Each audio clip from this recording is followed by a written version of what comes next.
खेल से लेकर राजनीति तक के ये माहिर खिलाड़ी हैं। चेहरे का आकर्षण ऐसा कि कोई भी इनका मुरीद हो जाए। आज जिस नेता को हम एसएनए में लेकर आए हैं, राजनीति इनको विरासत में मिली थी। सबसे कम उम्र के क्रिकेट एसोसिएशन के अध्यक्ष बनने का रिकॉर्ड इस नेता के नाम है। देश के ठंडे इलाके से ये आते हैं, लेकिन मिजाज में इनकी गर्मी है। स्वागत कीजिए इनका, जो कि सांसद हैं, कुशल राजनीतिज्ञ हैं और केंद्र सरकार में खेल एवं युवा मामलों के मंत्री हैं। ये है अनुराग ठाकुर, नाम में ही जिनके ठाकुरों सा रोब है। तो फिर चलिए जानते हैं इनके बारे में, इनकी राजनीतिक इतिहास के बारे में। नमस्कार, स्वागत है आपका एसएनए में। भारत आज का वो शो जो खबरों का विश्लेषण करता है। और खबरें कौन सी? खबरें वो जिनके बारे आप जानना चाहते हैं। खबरें उन राजनेताओं के बारे जिनके जीवन से आप शिक्षा लेना चाहते हैं।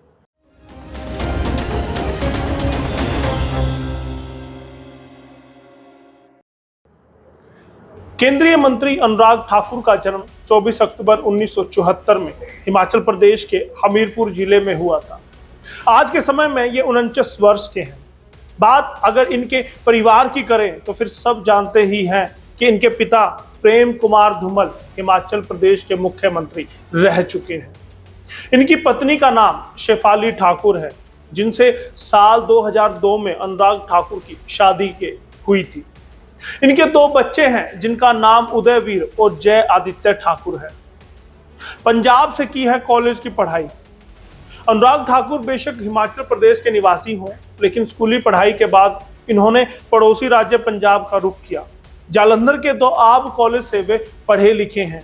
यहां से इन्होंने स्नातक की डिग्री हासिल की है। क्रिकेट में रही दिलचस्पी। अनुराग ठाकुर की क्रिकेट में दिलचस्पी हमेशा से रही। 14 साल की उम्र में ही ये क्रिकेट के कैरियर बनाने के लिए निकल पड़े थे। ऑल इंडिया नॉर्थ जोन की अंडर 19 क्रिकेट टीम के ये कप्तान भी रह चुके हैं। इसी के साथ हिमाचल प्रदेश की तरफ से जम्मू कश्मीर के खिलाफ रणजी ट्रॉफी मैच भी अनुराग ठाकुर खेल चुके हैं। क्रिकेट में अनुराग ठाकुर का रिकॉर्ड। क्रिकेट कैरियर के तौर पर अनुराग ठाकुर के नाम कई रिकॉर्ड आज भी कायम है। जैसे कि सबसे कम उम्र में यानी कि 25 साल की उम्र में ये हिमाचल प्रदेश राज्य क्रिकेट संघ के अध्यक्ष बने, जो कि अपने आप में एक रिकॉर्ड है। फिर इसके बाद साल 2001 में 26 साल की उम्र में सबसे कम उम्र के राष्ट्रीय चयनकर्ता क्रिकेट के वो बने। फिर इसके 15 साल बाद यानी साल 2016 में 42 वर्ष की उम्र में बीसीसीआई के ये अध्यक्ष चुने गए। 22 मई 2016 को बीसीसीआई के अध्यक्ष चुने जाने पर दूसरे सबसे कम उम्र के अध्यक्ष बनने का रिकॉर्ड भी अनुराग ठाकुर के नाम है। सेना में लेफ्टिनेंट हैं अनुराग ठाकुर। ठाकुर साहब सेना में लेफ्टिनेंट भी हैं। आज से तकरीबन 2 साल पहले सेना प्रमुख जनरल सुहाग ने अनुराग ठाकुर को टेरिटोरियल आर्मी में शामिल किया था। इसकी जानकारी इन्होंने खुद सोशल मीडिया पर दी थी।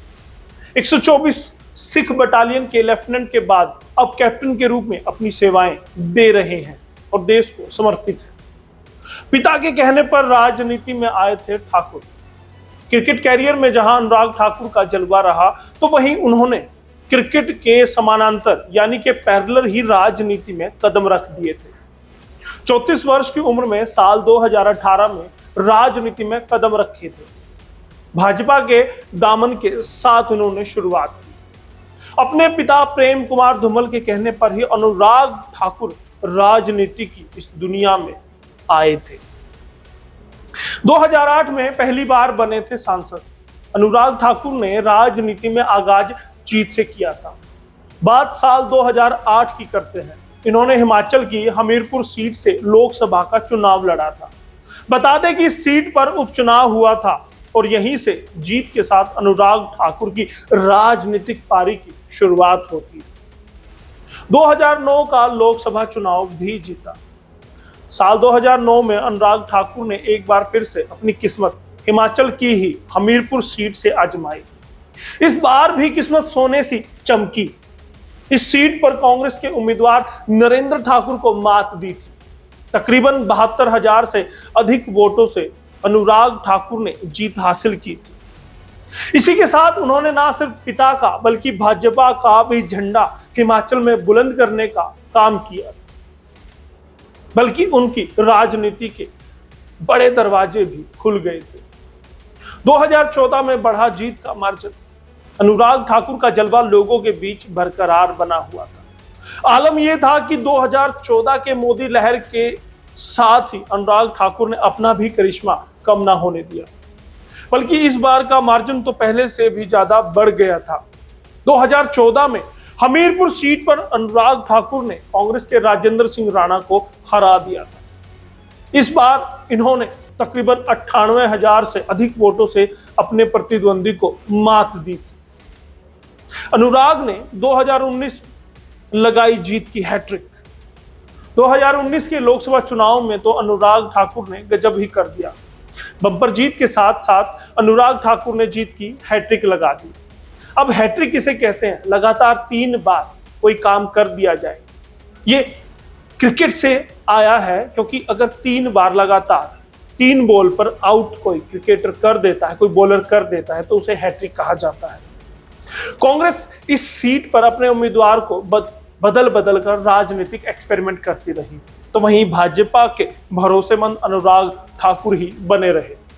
तीसरी बार भी जब हमीरपुर सीट से मौका मिला, तो फिर इस बार बम्पर जीत के साथ वोटों का आंकड़ा भी काफी ज्यादा बढ़ गया था। कांग्रेस के रामलाल ठाकुर को जहां 2,83,000 वोट मिले थे, तो वहीं अनुराग ठाकुर को 6,82,692 वोट मिले थे। यानी कि जीत का आंकड़ा कुल मिलाकर 3 लाख वोटों से भी अधिक का रह चुका था। लगातार 4 बार सांसद चुने गए ठाकुर। अनुराग ठाकुर ने क्रिकेट में जहां दमदार कदम जमाए थे, तो वहीं राजनीति के मामले में भी वो कम तर नहीं थे। खुद को एक नेता के रूप में स्थापित कर चुके थे और अपनी जीत को बरकरार रखे हुए थे। भाजपा ने जो भरोसा जताया उसे कभी टूटने भी नहीं दिया। हिमाचल प्रदेश की हमीरपुर सीट से अनुराग ठाकुर लगातार 4 बार सांसद बने। 14वीं, 15वीं, 16वीं और 17वीं लोकसभा के सांसद के रूप में अनुराग ठाकुर लगातार 4 बार चुने गए। मोदी सरकार में बने वित्त मंत्री अनुराग ठाकुर ने भाजपा के लिए इतनी बड़ी जीत उनके पाले में डाली थी, लिहाजा इनाम भी मिलना तय था। साल 2019 में अनुराग ठाकुर के हिस्से वित्त राज्य मंत्री की जिम्मेदारी आई, जिसे इन्होंने बाखूबी निभाया। बता दें कि अनुराग ठाकुर इस पद पर तकरीबन 2 साल तक बने रहे। साल 2019 से लेकर 2021 तक इन्होंने वित्त राज्य मंत्री की जिम्मेदारी को संभाला था, निभाया था। ऑल इंडिया भाजयुमो के रहे हैं अध्यक्ष। अगर आप सोचते हैं कि उन्होंने क्रिकेट खेला और उसके बाद सीधे वो राजनीति में पदार्पण कर गए, तो आप गलत हैं। भाजपा में ही रहकर अनुराग ठाकुर ने कई बड़े पदों की जिम्मेदारी को संभाला है, जिसमें कि वे ऑल इंडिया भाजयुमो यानी कि भाजपा युवा मोर्चा के वो अध्यक्ष रह चुके हैं। राष्ट्रीय अध्यक्ष की जिम्मेदारी को भी अनुराग ठाकुर संभाल चुके हैं। साल 2011 से लेकर 2016 तक अनुराग ठाकुर ने इस जिम्मेदारी को निभाया है। 37 साल की उम्र में ये जिम्मेदारी भाजपा ने उन्हें दी थी, जिसे उन्होंने अपने युवा जोश और होश के साथ संभाला और अपना कद लगातार बढ़ाते गए, पार्टी को मजबूत वो करते गए। 2022 में बनवाई थी योगी की सरकार। जी हाँ, आप सोचते होंगे केंद्र में मंत्री है, हिमाचल से उनका नाता है, तो फिर यूपी में, उत्तर प्रदेश में योगी सरकार कैसे बनवाई? उत्तर प्रदेश विधानसभा चुनाव जब साल 2022 में थे, तब अनुराग ठाकुर को बड़ी जिम्मेदारी दी गई थी। भाजपा ने उन्हें उत्तर प्रदेश का सह प्रभारी नियुक्त किया था।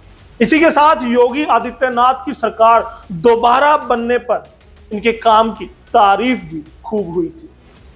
तो कैसी शख्सियत के धनी हैं और किस नाते से आप उनको याद करते हैं? अनुराग ठाकुर को आप क्रिकेटर मानते हैं, मंत्री मानते हैं, या फिर एक कुशल राजनीतिक सांसद मानते हैं? कमेंट करके जरूर बताइएगा और जरूर बताइएगा कि राजनीतिक इस एसएनए में, स्पेशल न्यूज एनालाइज में, अगले एपिसोड में आप किसको देखना चाहते हैं।